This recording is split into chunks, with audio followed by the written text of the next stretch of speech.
Olá, meus nobres. Bem-vindos ao canal Espadas e Cinzas. Hoje vou contar a história da maior traição da história medieval. Quando uma cruzada convocada para libertar Jerusalém nunca chegou perto da Terra Santa. Em vez disso, atacou e saqueou a maior cidade cristã do mundo. Esta é a história da Quarta Cruzada e do saque de Constantinopla em 1204. Quando guerreiros de Cristo estupraram freiras cristãs, queimaram bibliotecas milenares, roubaram relíquias sagradas e destruíram 1000 anos de civilização bizantina. Tudo por ouro, tudo por ganância pura. E o Papa que convocou essa cruzada? Excomungou os cruzados pelo que fizeram, mas já era tarde demais. Constantinopla, a joia do mundo cristão, estava em ruínas. 13 de abril de 1204, o dia em que a cruzada se revelou pelo que sempre foi. Pirataria disfarçada de devoção. Constantinopla, em 1204, era a maior cidade do mundo cristão. Talvez a maior cidade do mundo, ponto final. Enquanto Paris tinha talvez 50.000 habitantes e Londres menos ainda, Constantinopla abrigava 500.000 de pessoas. Suas muralhas eram consideradas inexpugnáveis. Sua riqueza era lendária. Seus tesouros culturais eram inestimáveis. Era o último remanescente vivo do Império Romano. Enquanto Roma Ocidental havia caído para os bárbaros 800 anos antes, Constantinopla persistiu. Preservou o conhecimento grego e romano através dos séculos escuros. Suas bibliotecas continham manuscritos únicos de filósofos antigos. Suas igrejas guardavam as relíquias mais sagradas da cristandade. E estava prestes a ser destruída pelos próprios cristãos. A Quarta Cruzada começou como todas as outras, com o chamado papal para reconquistar Jerusalém dos muçulmanos. O Papa Inocêncio III convocou os nobres da Europa em 1198. Dezenas de milhares responderam. Mas havia um problema. Como chegar à Terra Santa?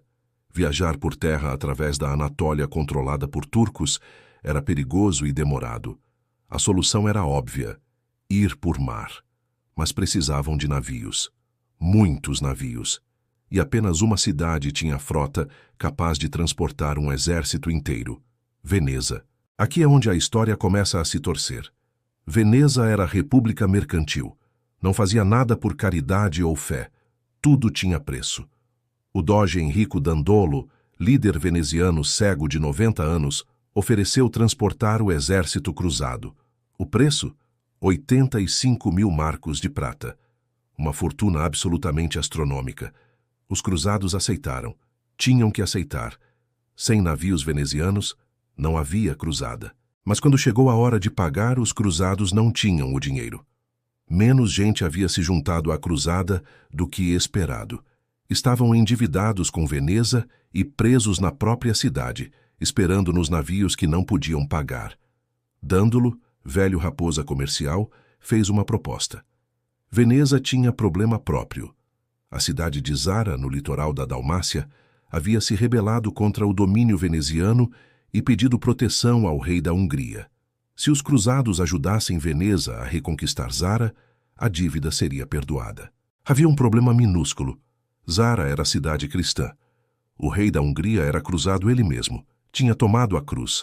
Atacar Zara seria atacar cristãos. O Papa Inocêncio III enviou mensagens explícitas proibindo qualquer ataque a território cristão sob pena de excomunhão. Os cruzados atacaram mesmo assim. Sitiaram e conquistaram Zara em novembro de 1202. Saquearam a cidade completamente. O Papa, furioso, excomungou o exército inteiro. Mas a cruzada continuou, porque neste ponto já não era mais sobre fé. Era sobre dívida, poder e dinheiro. Então apareceu Aleixo Ângelo, príncipe bizantino exilado. Seu pai, o imperador Isaac II, havia sido deposto e cegado pelo próprio irmão em golpe de estado. Aleixo ofereceu proposta tentadora aos cruzados. Ajudem-me a recuperar o trono de Constantinopla e eu pagarei 200.000 marcos de prata. Fornecerei 10.000 soldados para a cruzada e reunificarei a Igreja Ortodoxa com Roma. Era mentira óbvia. Aleixo não tinha como cumprir essas promessas, mas os cruzados, desesperados e endividados, escolheram acreditar. Em junho de 1203, a frota cruzada apareceu diante de Constantinopla. A população bizantina olhou com horror para os navios. Estes eram cristãos como eles. Deveriam ser aliados. Por que estavam ali com exércitos? Os cruzados atacaram. Após breve cerco, o imperador usurpador fugiu. Isaac II foi restaurado ao trono junto com seu filho Aleixo IV. Os cruzados esperaram pelo pagamento prometido. Aleixo tentou cumprir. Aumentou impostos dramaticamente. Confiscou tesouros de igrejas, derretendo ícones sagrados para fazer moedas. Mas não era suficiente. Nunca seria suficiente. A quantia prometida era impossível de reunir. A população de Constantinopla começou a odiar tanto os cruzados acampados fora das muralhas, quanto o imperador que os havia trazido. Em janeiro de 1204, a cidade se rebelou. Aleixo IV foi deposto e executado. Um novo imperador, Aleixo V, assumiu o poder e deixou claro que não pagaria nada aos cruzados. Os cruzados se viram em posição ridícula. Tinham abandonado a cruzada, atacado cidades cristãs, sido excomungados pelo Papa e agora nem seriam pagos. Estavam presos diante de Constantinopla, sem dinheiro, sem suprimentos, sem honra. Dândulo e os líderes cruzados tomaram decisão que mudaria a história. Se Constantinopla não pagaria voluntariamente, eles tomariam o pagamento à força. Decidiu-se formalmente atacar e saquear a maior cidade cristã do mundo. Em abril de 1204, lançaram o ataque final. Constantinopla havia resistido a dezenas de cercos por 800 anos. Suas muralhas nunca haviam sido rompidas por força externa. Mas desta vez, os atacantes não eram bárbaros pagãos. Eram cristãos como os defensores. Conheciam as mesmas táticas, usavam o mesmo equipamento e tinham a frota veneziana. Em 12 de abril, os venezianos conseguiram o impossível. Suas galés altas permitiram que soldados pulassem diretamente das naves para o topo das muralhas marítimas. Uma após outra, as torres caíram. Os portões foram abertos de dentro. Os cruzados despejaram-se nas ruas de Constantinopla como avalanche de ganância em armadura.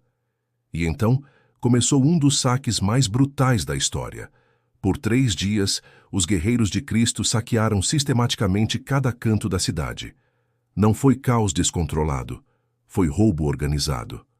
Os líderes estabeleceram regra. Todo tesouro roubado deveria ser levado a pontos de coleta centrais para ser dividido igualmente. Naturalmente, ninguém seguiu essa regra. Cada cruzado roubou tudo que podia carregar e escondeu para si mesmo. Igrejas foram as primeiras alvos. A Hagia Sophia, a catedral mais magnífica da cristandade, construída quase 700 anos antes, foi completamente saqueada. Cruzados arrancaram decorações de ouro das paredes.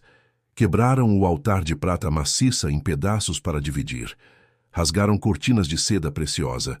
Roubaram cálices, crucifixos, relicários. Um cronista bizantino, Nicetas Choniates, descreveu cruzados levando mulas e cavalos para dentro da Hagia Sophia para carregar o saque. Os animais, assustados pelo piso de mármore escorregadio, defecavam e urinavam por toda a catedral. Quando uma mula caiu e não conseguiu levantar, os cruzados a mataram ali mesmo e deixaram o cadáver apodrecendo no altar-mor. Uma prostituta foi colocada no trono do patriarca dentro da Hagia Sophia. Ela dançou e cantou canções obscenas, zombando dos rituais ortodoxos, enquanto cruzados bêbados riam e aplaudiam. Mas as igrejas foram apenas o começo. Palácios, casas de ricos, mercados, tudo foi saqueado. Os cruzados roubavam qualquer coisa de valor: ouro, prata, joias, sedas, especiarias, obras de arte. Freiras foram arrastadas de conventos e estupradas repetidamente. Mulheres de famílias nobres foram violentadas em suas próprias casas, enquanto suas famílias eram forçadas a assistir. A violência sexual foi tão sistemática e generalizada que até cronistas ocidentais, geralmente dispostos a desculpar qualquer ação cruzada, ficaram enojados. Nicetas Choniates escreveu que até mulheres consagradas a Deus não foram poupadas da luxúria dos cruzados. Freiras idosas e jovens noviças igualmente foram violadas. Ele descreveu cruzados, competindo para ver quantas mulheres cada um poderia estuprar. Pior que o roubo e estupro era a destruição cultural.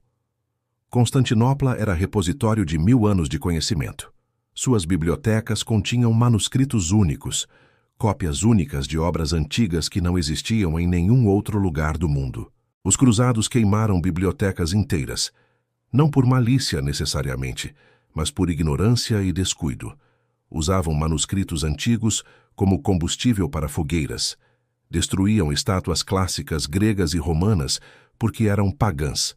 Obras de arte que haviam sobrevivido 1000 anos foram destruídas em dias.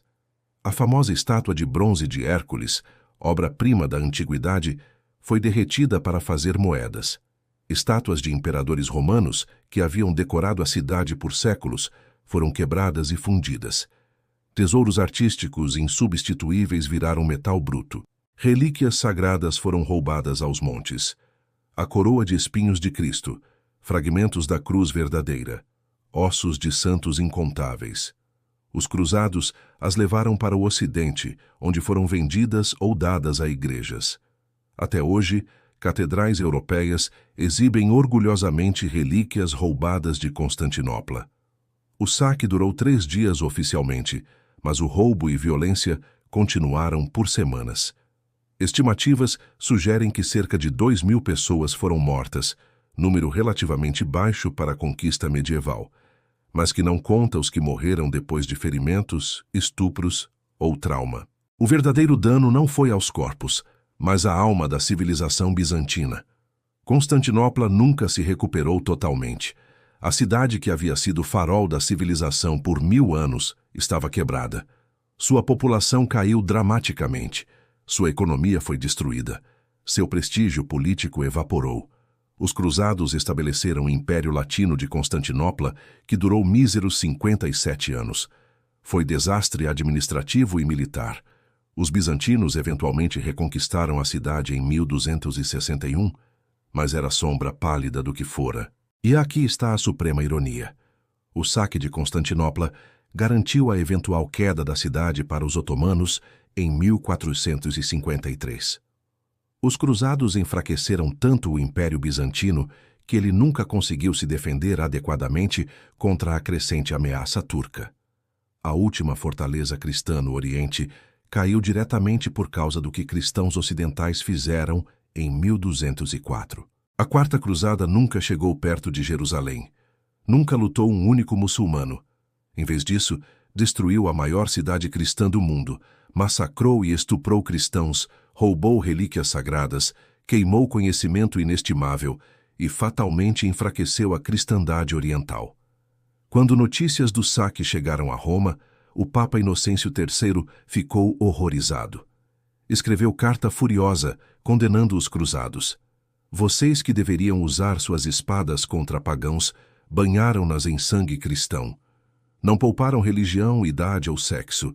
Cometeram adultério, fornicação e incesto à vista de todos. Mas suas palavras eram vazias. O dano estava feito. E o Papa, que havia iniciado tudo ao convocar a cruzada, carregava responsabilidade pelo desastre. O saque de Constantinopla revelou o que as cruzadas realmente eram. Tiras as camadas de retórica religiosa, e o que resta é ganância pura.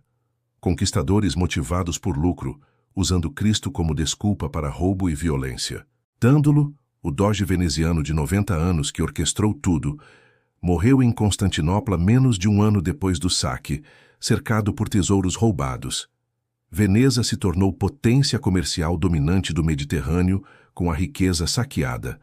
As famílias nobres venezianas decoraram palácios com arte roubada de Constantinopla. Os 4 cavalos de bronze que hoje decoram a Basílica de São Marcos em Veneza, roubados da Hipódromo de Constantinopla em 1204. Por séculos, Veneza exibiu orgulhosamente seu saque como troféus. Os bizantinos nunca esqueceram. A traição de 1204 criou ódio profundo entre cristãos orientais e ocidentais, que persiste até hoje. Quando os turcos sitiaram Constantinopla em 1453, Alguns bizantinos preferiram submeter-se ao sultão otomano do que pedir ajuda ao Ocidente Latino. Um nobre bizantino famosamente declarou: melhor o turbante turco do que a mitra papal. Ele quis dizer: melhor ser conquistado por muçulmanos honestos sobre suas intenções do que ser traído novamente por cristãos falsos. O saque de Constantinopla nos ensina que ideologia religiosa pode justificar absolutamente qualquer atrocidade. Os cruzados começaram com missão sagrada: libertar Jerusalém. Terminaram saqueando a capital do cristianismo oriental, e em nenhum momento isso os fez questionar se talvez, apenas talvez, Deus não estava do lado deles. É fácil olhar para trás e condenar, mas a verdade desconfortável é que quase ninguém na época viu problema. Os cruzados voltaram para casa como heróis. Exibiram suas relíquias roubadas, contaram histórias de glória e conquista, e planejaram a próxima cruzada. Porque no final, as cruzadas nunca foram sobre salvar almas ou libertar a Terra Santa. Eram sobre poder, riqueza e expansão territorial. Religião era apenas a embalagem conveniente. E Constantinopla pagou o preço. Se você chegou até aqui, nobre espectador, agora conhece a verdade sobre a Quarta Cruzada, possivelmente a mais hipócrita de todas. Cruzados que nunca lutaram muçulmanos, mas destruíram a cristandade por dentro. Ainda há mais histórias sombrias das cruzadas. O canibalismo documentado em Maarra, a tragédia das crianças vendidas como escravas, a cruzada albigense contra cristãos europeus. Se você quer mais histórias das trevas medievais, se inscreva no canal e ative o sininho. Deixe nos comentários qual cruzada você quer ver no próximo vídeo. E se você conhece alguém que romantiza as cruzadas, compartilhe este vídeo. A história real precisa ser contada. Até a próxima traição histórica, meus nobres. E lembrem-se, as maiores traições sempre vêm de quem jura em nome de Deus.